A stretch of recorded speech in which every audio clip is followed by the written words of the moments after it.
Saudi আরবের রাস্তায় অভিযুক্ত প্রবাসীদের এভাবেই তাড়া করে ধরছে পুলিশ। চলমান সারা অভিযানের মধ্যেই সামাজিক যোগাযোগ মাধ্যমে এই ভিডিওটি ছড়িয়ে পড়েছে। সেখানে ব্যস্ত মহাসড়কে পুলিশের ধাওয়া খেয়ে প্রবাসীদের পালাতে দেখা যায়।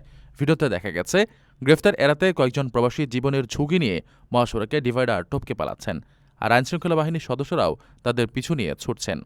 ছড়ে পড়া ওই ফুটেজে এক পুলিশ সদস্যকে দৌড়ে গিয়ে এক প্রবাসীকে জাপটে ধরতে দেখা যায়। পরে আটক ব্যক্তিকে পুলিশের একটি জিপ গাড়িতে তুলে নেওয়া হয়। সংশ্লিষ্ট সূত্রে জানা গেছে, যাদের বৈধ আবাসিক অনুমতি বা আকামার মেয়াদ শেষ হয়ে গেছে এবং যারা শ্রম আইন লঙ্ঘন করে অবৈধভাবে কাজ করছেন, মূলত তাদের আইনের আওতায় আনতেই এভাবে অভিযান চালানো হচ্ছে। দেশটির শ্রমবাজার ও অভ্যন্তরীণ নিরাপত্তা আরও সুসংহত করার লক্ষ্যেই এই কড়াকড়ি আরোপ করেছে সৌদি সরকার। এদিকে হঠাৎ শুরু হয় কঠোর ধরপাকড়ের খবরে সেখানে অবস্থানরত প্রবাসী শ্রমিকদের মাঝে চরম আতঙ্ক ছড়ে পড়েছে। গ্রেফতার ও দেশে বিতাড়িত হওয়ার ভয়ে বৈধ নথিপত্রহীন অনেক প্রবাসী এখন বাধ্য হয়ে আত্মগোপনে রয়েছেন।